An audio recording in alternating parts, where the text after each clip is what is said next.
Hi everyone, how you going? I've been really busy. So I know it's been a whole 2 months since I did my last vlog or video discussion about my booster shot and whatever else. So what's been happening? I've only had like 5 minutes to quickly do this because I've had to take the cat to the vet this morning. So we're all having health issues, mate. What can I say? It's winter. Winter in Melbourne, Australia. And that's what happens. So, yeah, I haven't had time to do anything. As you can see, my hair looks like shit. I've got grey hair coming through. And I don't know. I got out of the shower and put my hair in a thing and now it's like curly as crap and I can't stand it. So you're just going to have to bear with me. Not at my physical best today. So yeah, where are we? So like 2 months ago, we were having a discussion. I went and had my third shot of my booster of Novavax. I had to wait the 3 months from my last one. So did that. I was getting a lot of pressure from work and whatever to hurry up and get this done. But it's like there's a time frame. I can't just do it. But yeah, there was a time frame of 3 months. So anyway, went and got that done. I went and got it done on the Monday in July. Oh, I can't remember the date, something. And that night I went to work straight after the jab, took my certificate in, went to work, was feeling really tired, run down, feeling shit actually. And I figured it was just because I was emotionally drained because I'd literally just had the vaccination and my anxiety level was absolutely pinging off the ceiling. Like I drove there because it was at the pharmacy and I had to drive there, and just getting there, like I had to fight my flight or fight response the whole way. I was freaking out, and it's so stupid that I was just freaking out. And like parking the car and getting in the door to the pharmacy was just, I can't even put it into words how I felt. I was so anxious and I was panicking. I was starting to like breathe, like having a panic attack. Like never had any of that sort of shit before. It's like stupid, bizarre. So anyway, once I had the shot, I was fine. Like normally it's the other way around. Once I have the shot, that's when I start to panic. But I had the shot and waited me 15 minutes and then went to work, and I started to feel like tired and yeah, bit short with people. Bit shorter than normal is actually the wording I should say, as I am normally very short with some co-workers that I have, and they'll attest to that. They'll say Kim is a bitch. So yeah, so I came home on the Monday and I had like a sore arm and stuff like you're supposed to. They gave you a list of side effects that you probably feel over the next couple of days. But since I didn't have any with my first and second shot, and it was a booster, it wasn't my third shot because it wasn't classed as needing to have an extra shot because, yeah, I'm not immune deficient. It was just an overreaction from my immune system that's caused the last drama. So they just said, oh, look, you just have your booster. You don't need to beat around the bush and have 5 injections. Just have just the normal 3 that everybody gets. So I was like, okay, cool, do that. So Tuesday I woke up and I was in a world of hurt. My legs, my knees, my ankles, my arm. I couldn't, like I was rolling over in bed on the post-injection site, and it was just, oh my God, it felt like someone had stabbed me. It was like really painful. I was like, oh, that really hurts. So I didn't get much sleep, and I normally sleep on my left-hand side, and that's where I got jabbed. And I was like, oh, I just didn't sleep well, and I was in like achy joints, sore throat, all that sort of stuff that were on the sheet, and are common common sort of side effect. If you can hear that, that's the garbage man. He's decided to come and empty our bins. Why he does it this time of the day, I fucking never know. But anyway, yeah. So I was feeling like shit, so I rang up work and cancelled work for that day because I just had no energy to do anything. Like, couldn't even get out of bed to make myself a coffee. I was just feeling like really, really run down and sore and sorry for myself, basically. Having a little pity party. So the other half came home from work and I was just like, yeah, you're on your own tonight, buddy, because I can't even be bothered thinking about anything to eat for dinner or whatever. I haven't done anything. I haven't taken anything out of the freezer. It's just so he had to have takeaway with the kids. And I was just like so uninterested in eating or drinking or doing anything. I was just like laid there like dying. So the next day was a Wednesday. Again, I felt like crap. So I had to ring up. Then I had to get a doctor's certificate. But I had the certificate of vaccination. So I thought that would be enough. But apparently no, I'm supposed to go and get a doctor's certificate to say I had a vaccination that made me feel unwell. I mean, they've all been there, done that. So surely they should know. So anyway, I was also like super, super panicked. Oh, and that information I found out after I went back to work, not before, because on the Wednesday morning, after freaking out, having a shit night's sleep and having like flashbacks and shit, I was like, oh my God, you know, I've got to contact my doctor. So I contacted my doctor and said, this is what I'm experiencing and is this normal? Like, am I going to have another bloody encephalitis reaction? Am I going to end up in hospital? Like, this is not normal. I've had 2 injections and I've never had these sides. I've had mild, you know, injection site soreness. That's about it. A couple of runny noses. That's all. But this time I feel terrible. And she's like, yeah, look, just calm the fuck down, Kim. Just calm down. That's totally normal for what you're experiencing. It's just, it's fine. And you will know in your own head if you're right or you're not right. I mean, we've been down this track. We've done it once before. You know what to look for and everything else. Now, stop stressing because that's only going to make it worse. And saying stop stressing... it's easier said than done, because once you say to somebody, oh, just stop stressing, like that only makes me stress more. And the fact that, no, I won't recognise the signs of having an anaphylactic reaction like last time, because I didn't recognise it the first time around. Last year, when I had this jab, when I had my first Pfizer jab, I didn't recognise the signs. Like, I was out of it. I was off my chops on the Wednesday. So by the time I didn't even recognise I had a problem. Didn't recognise symptoms. Didn't know if I was throwing up. Didn't know that I had seizures. Didn't know anything. Like, I didn't know I was being a bitch. I didn't know a lot of things, right? So that was my concern, that I was experiencing the things that I was experiencing and aware of them, but it wouldn't be long until I'd be unaware of them, and then I'm down that track again. So... yeah, so it was totally unhelpful information. It was like, just don't stress. So I managed to survive. And the other half was just like reassuring, and it's like, you know, I am here. If something goes wrong, I'll be on top of it straight away. I'm like, thank God. Like, so I didn't have to worry about that. So yeah, we got through it, and you know, in hindsight, it was just being a bit bloody silly and overreactive. But yeah, those are the sort of thought processes that go through your head when you've experienced something like that. So, especially associated with COVID vaccinations.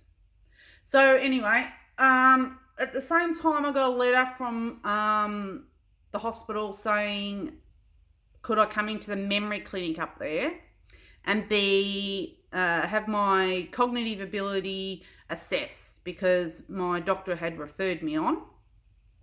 In saying that, referred me on, and they got the referral in October last year, and they were ringing me in July. That's like over 7 months ago. Oh yeah, we've been busy. Sorry, couldn't get back to you. I'm like, too bad if I had long time permanent damage. Like, God, I'd be waiting forever. So anyway, wanted to have that assessment done. They wanted to do like a lumbar punch. Oh, they were dead keen to do that. Do lumbar punches and all that sort of shit. So I wanted the memory test because I have picked up that there's some certain things that weren't right.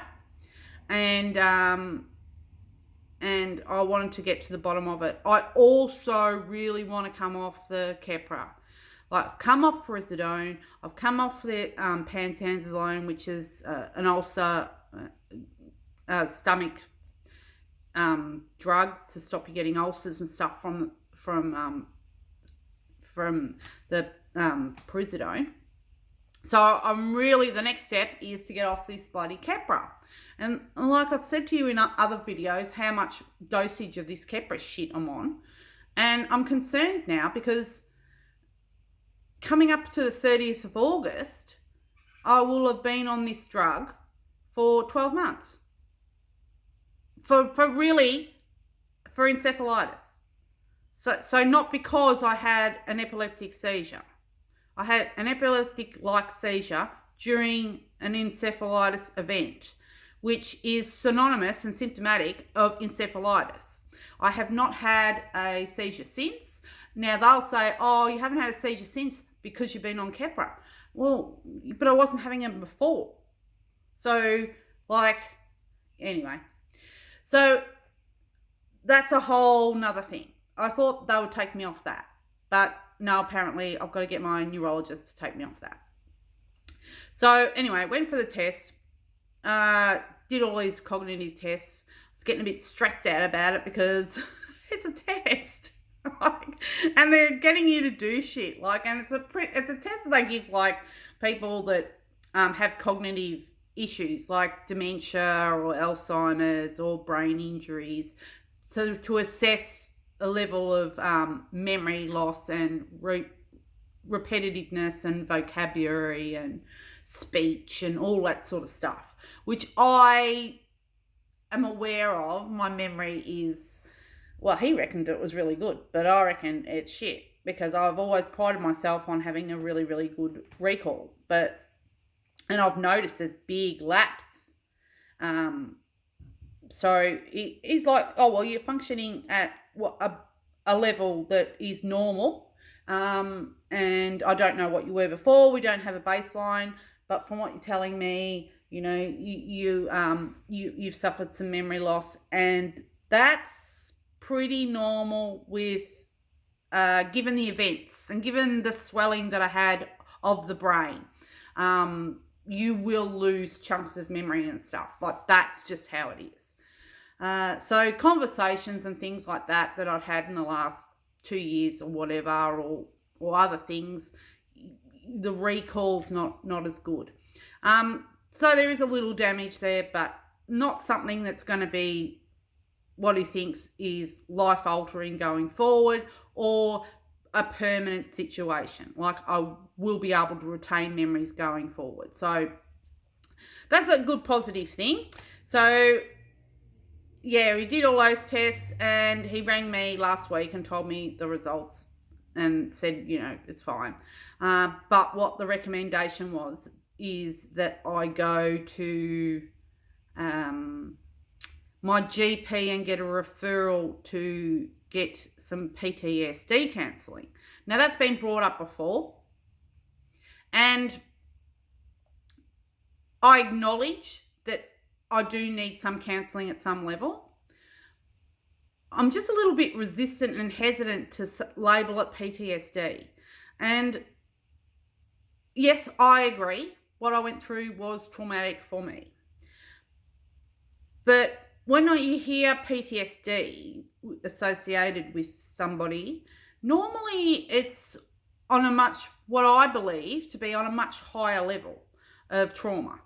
Like me going to hospital and being in an induced coma and being ventilated and stuff like that, and going through the whole process of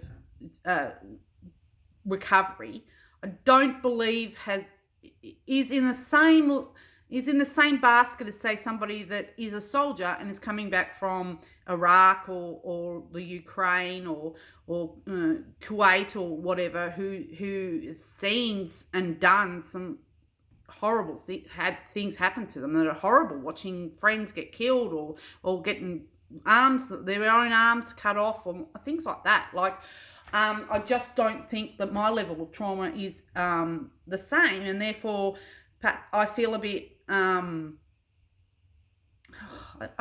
don't know how to really describe it, but I don't feel like I should be labelled as have PTSD. And it's similar if someone had a really bad car accident where they were lucky to survive and lost family members or whatever, and even police officers and ambos going to the site and seeing that sort of shit. That's a frigging trauma. Like, that's horrific. So I don't believe that my PTSD is on the level of, and that's probably the best way I should explain it. My PTSD, I don't believe is on the same level as them. I think it's even if it is, I don't think it is PTSD. I don't think I've got PTSD.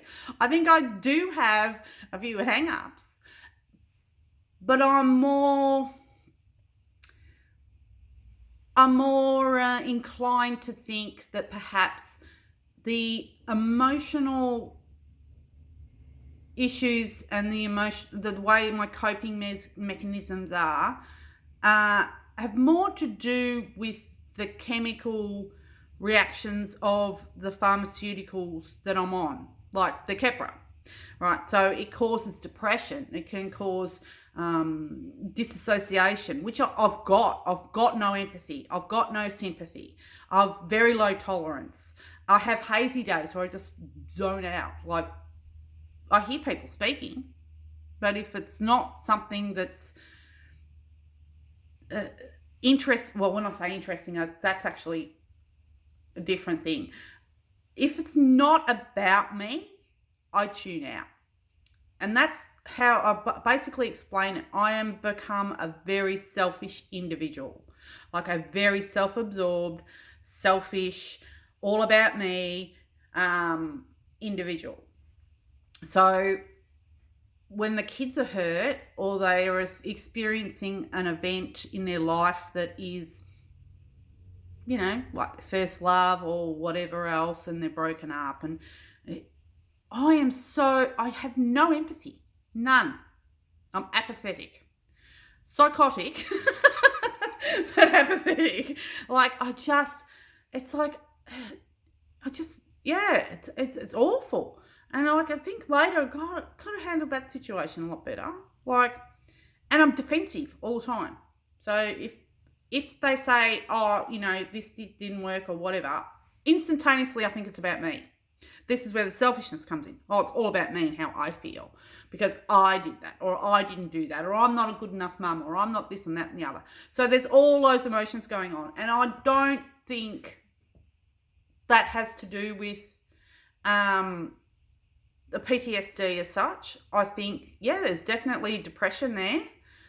There's definitely some self-image and self-worth issues around the depression that have been caused by this event, but I don't think it's PTSD. I think it's a lot to do with the medication. So I'll go and speak to my doctor. I've got an appointment with her on the 22nd to get a referral, and I'll just bring it up to her. Look, should I just wait until I come off these freaking drugs? Because I'm supposed to be having an appointment. Like, she's got the paperwork. So they were also sending it on to the neurologist, all my test results. So when I said to your last video, he said he was going to get back to me in 6 to 8 weeks. Well, hello, it's been, again, 3 months. Jesus, buddy. Like, it'll be 6 months. I'm telling you, it'll be 6 months. And then he'll say, oh, no, you've been on it for a year. La, la, la, la. You just got to stay on this shit now.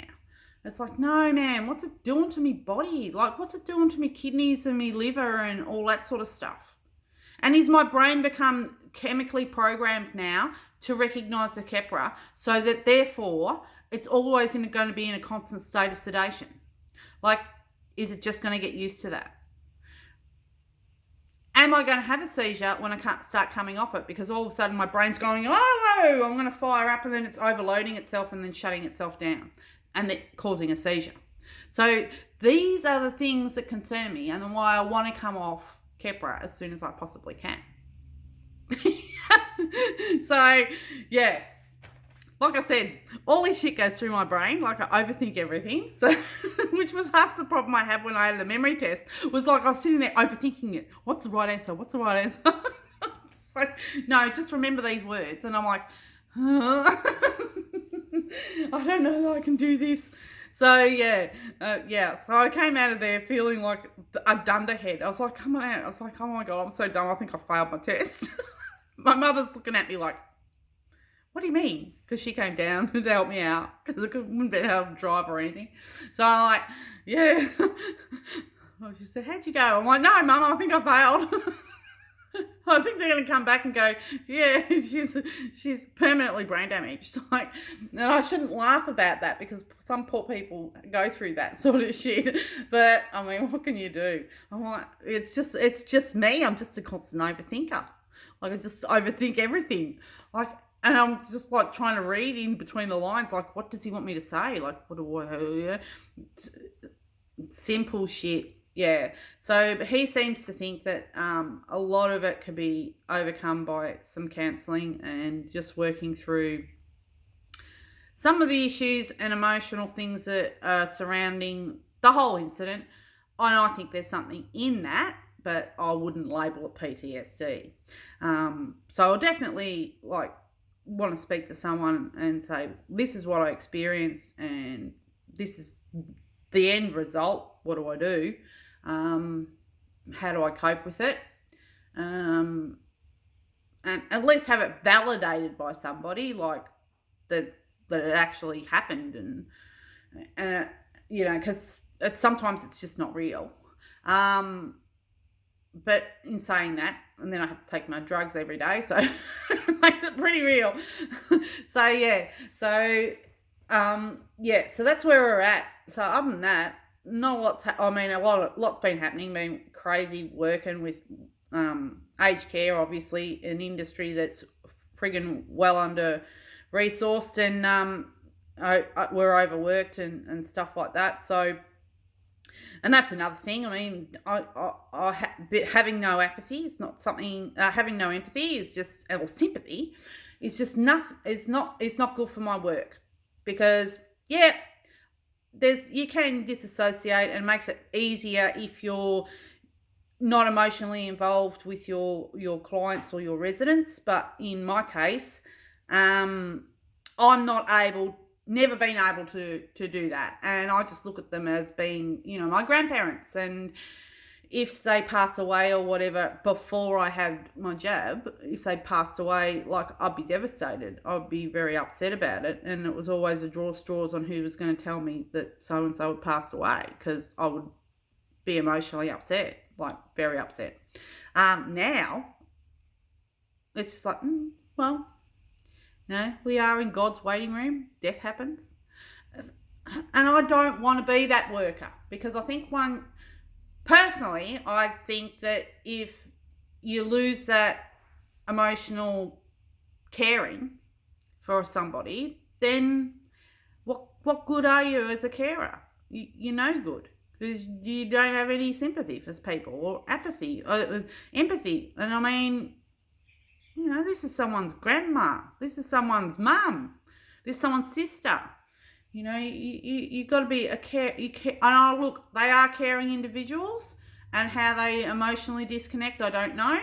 But I'm not one of those people that can emotionally disconnect and continue to be an effective worker. So I would like to get that resolved, so I can at least bounce back a bit and be a little bit more supportive, and definitely to my family, and definitely to my partner, and to society as a whole. That's very, very deep. So other than that, so that's all I'm doing at the moment, is quickly working, and yeah, and just trying to get back to school and back to normal life. And like I said, I just let the whole 2 months just went. I don't know where it went. It was really busy, and yeah. So I will let you guys know in a week or so, or no, probably in another month, how I'm travelling. We in Victoria, Australia, where they're rolling out the 4th vaccinations for COVID. I'm not mandated to get my 4th, and I won't be unless I will be mandated to get my 4th. So I don't see the need. I've already had my booster. I don't see the need to be vaccinated yet again. And also, it will be 3 months after my 3rd before I'm even eligible for my 4th. So if they want to roll out that mandate and enforce it, well, they're going to have to be within my schedule, not theirs, because they'll have to wait, because that's the recommendation from the health department, that I wait 3 months between those jabs. So I'll be waiting 3 months.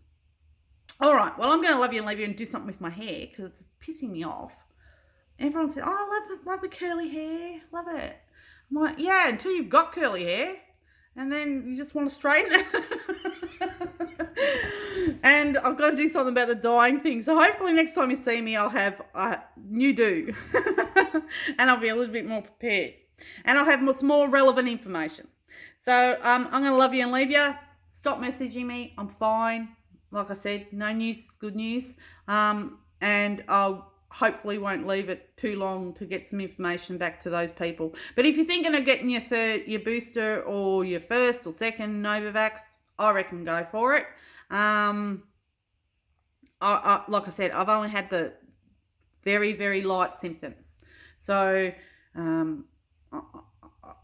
if I have to choose, that's obviously the one I'm going for, is the one that's not going to fuck me up. So you know, I've had a few messages from people saying thank you, it's given me strength to go and get it done. Yeah, no worries. I wish none of us had to get it done. I really do, but we've you know, it's not going to. COVID's just not leaving us too soon, so it'll be an annual thing. And even the guy that gave me the booster shot said that probably next year you'll get your flu jab and your booster all in the one jab. So I'm just like, are you kidding me? So that's where we're coming to, this yearly jab, which is what I said like 5 videos ago. It was like, is this going to be like a monthly ongoing thing? Yeah, it is. It's here to stay. We're not getting rid of it. We haven't found a cure. And I don't think they want to find a cure. Why cure something that's making Big Pharma billions of dollars? Nothing. All right. I'm going to love you and leave you with those happy conspiracy thoughts. And I'll see you soon. Bye, guys.